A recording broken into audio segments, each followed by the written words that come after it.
नमस्ते बच्चों, आज हम अनेकार्थी शब्द इस विषय की पुनरावृत्ति करेंगे।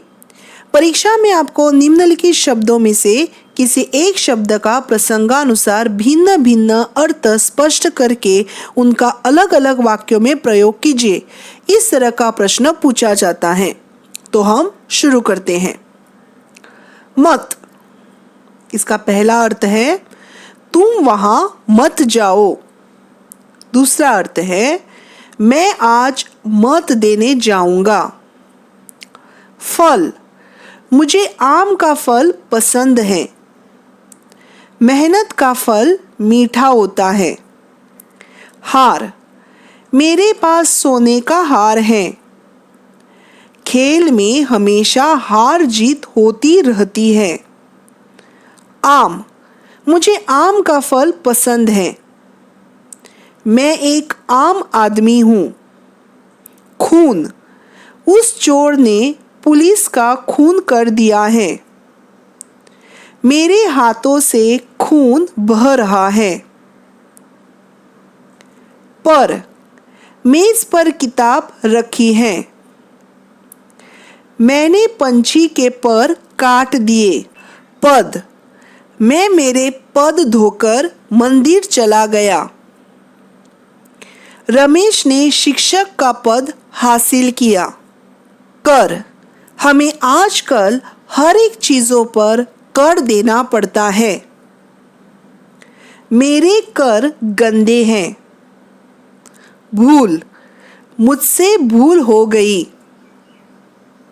राजेश वह काम करना भूल गया। कल, कल मैं मडगांव जाऊंगा। वह मजदूर कल कारखानों में काम करते हैं। सोना, मुझे सोना पसंद है। रवि के घर में बहुत सारा सोना है। अंक, बच्चा माँ के अंक में सो रहा है।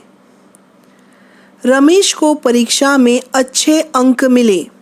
हल, किसान खेत में हल चलाने लगा। कविश ने पूरी प्रश्न पत्रिका हल कर दी। मन, घोड़ों ने मन भर अनाज खा लिया। मेरा मन हमेशा भगवान को याद करता रहता है। वर, मुझे भगवान ने अच्छी सेहत का वर दिया। मंडप में वर वधू का इंतजार कर रहा है। आज का स्वाध्याय है निम्नलिखित शब्दों का प्रसंगानुसार भिन्न भिन्न अर्थ स्पष्ट करने के लिए अलग अलग वाक्यों में प्रयोग कीजिए। पहला है पत्र, इसके दो अर्थ हैं चिट्ठी, पत्ता। दूसरा उत्तर, एक है दिशा, उत्तर दिशा, और दूसरा उसका अर्थ है जवाब। अचल, स्थिर, पर्वत। काल, इसके दो अर्थ हैं समय, मृत्यु। घन, इसके दो अर्थ हैं बादल, हथौड़ा। चरण, इसके भी दो अर्थ हैं पग, पंक्ति। और तीर, इसके दो अर्थ हैं बाण, किनारा। आशा करती हूँ कि आज का यह विषय आपको अच्छी तरह से समझ में आया होगा। अगली बार फिर से मिलते हैं एक नए विषय के साथ। तब तक के लिए स्वस्थ रहिए, खुश रहिए। धन्यवाद।